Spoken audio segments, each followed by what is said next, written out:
Hey guys, it's Megan the Fangirl, and while at Gen Con doing press, I got to interview the cutest company that had the cutest games. You've probably seen their Binding of Isaac game, but they have some really cool ones coming. Let's go talk about it.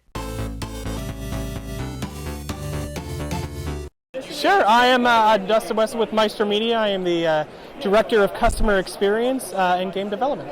Great, so this is Smurfs Hidden Village, coming to Kickstarter October 10th, 2023. It is a cooperative worker placement game. Gargamel has come and he has destroyed the Smurfs village, which was terrible, and you are now working to rebuild it. Find your fellow Smurfs who have run out, but also, because it is the 65th anniversary of the Smurfs next year, building cake and eating cake. So every single turn you will have your hand of Smurfs, which are right here. Here's an example right here. You will choose one of those Smurfs and then take your Smurf meeple and lay it on the board, doing a couple of different things. So you either help rebuild the village, which are the little 3D stands that you were seeing there. Obviously, this is just a prototype. So you can help rebuild the village. You can, over in the corner, right here, you can go out and collect resources to help rebuild the village or help build cakes. You can daydream new inventions, which helps the entire team. Let's see, what else? You can help over here and help build the cakes. Or you can go off to find your fellow lost Smurfs, which again are these cards here, which just helps your hand of Smurfs. And then each Smurf has a specific thing that they help you do. But the game itself is cooperative.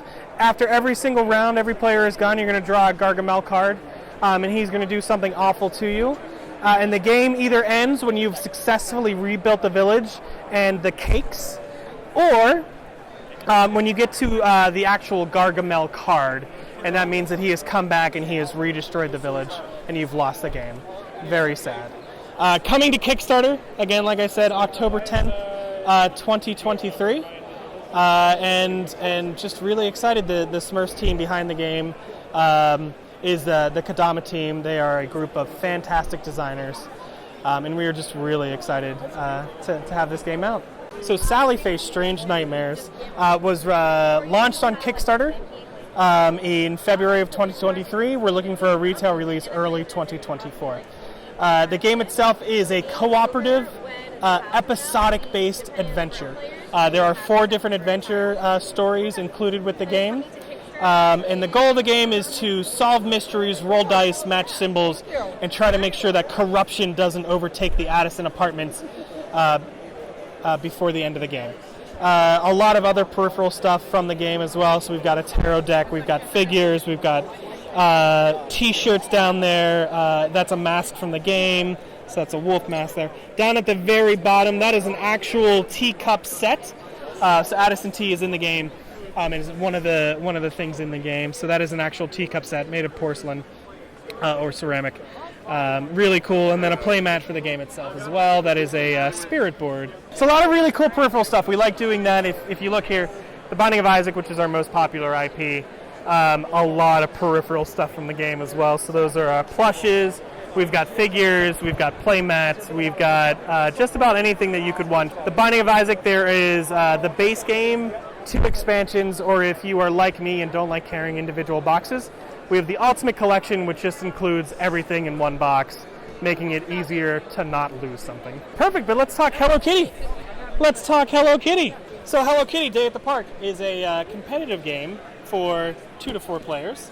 But please, Roberta, you are the designer of the game.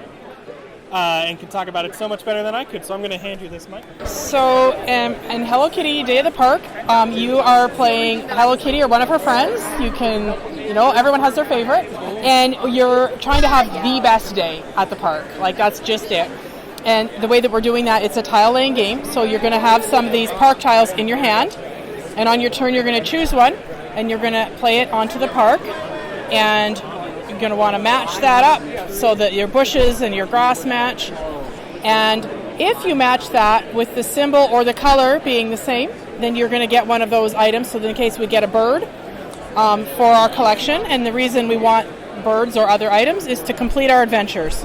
So if I was trying to have a water balloon fight, I would want to have a bird and some flowers and a music. That's a pretty epic water balloon fight. And so then my character can move around the park and pick up some other items, and depending where she goes and where she stops, she's going to pick some things up. And then if I'm able to complete my adventure, I go ahead and do that, and I'm going to score my points. The fun thing with the adventures is that you can choose the points, or you can choose a few less points with some end game scoring. And so you can kind of decide, oh, well, I've got a lot of like these flower ones. I'm going to try to do better by saving up for end games. So all of these ones have that. I think the start ones also. There you go. They all have some choices there of how you want to use them. And we play until the tiles are used up. And then we look at the scoreboard to see who had the best day. Coming to Kickstarter September 5th, 2023, looking for a retail release, probably Q2 of 2024.